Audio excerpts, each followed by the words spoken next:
Pakalbėkime apie chicken strips.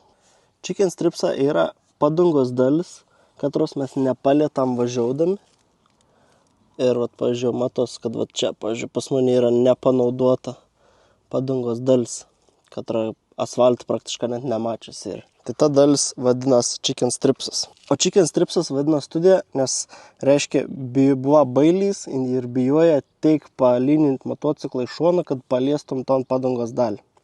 Labai yra madinga jauktis iš žmonių už tai, kada nei bėja ir už tai, kada nei tortus chicken stripsus. Bet jau pasakys, kodėl čia ir didžiausia nesąmonė. Tam, kad neturėtum chicken stripsų, tu turi padangą visišką paguldyti ant šono. Va, teik turi palyninti motociklą iš šono, kad neturėtum chicken stripsą. Tai čia ir nesąmonė kodėl. Čia nesąmonė, nes kuo labiau palynini motociklą iš šono, tol daugiau rizikuoju nukrėsti.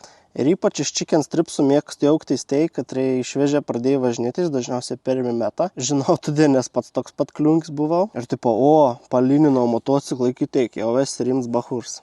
Ne, reiškia, kad jis dornas paprasčiausiai. Aš suprantu, kad pavyzdžiui, kai važinėjai kalnus ar pantinus, yra įdomu pasižiūrėti paskiau, kiek buvo palyninis, bet konkuruotis tarp draugų, katras daugiau palynint, katras mažiau, yra visiškai nesąmonė. Nes kuo labiau palynini šonu, tau atsiranda didesnė rizika, kad nukrisi. Ir tuo labiau, ypač Lietuvo pas mūsų, mes turim labai nešvarus kelius, nes netgi būnant gerų vairuotojų, kai tu esi maksimaliai palyninęs šoną, bet koks smėlis, bet koks akmenuks gali išmušti tavo balansą ir tu gali nukrėsti šoną. Tai atsiminkit, kad chicken stripsų turėjams neįrodo, kad esat geras vairuotojas.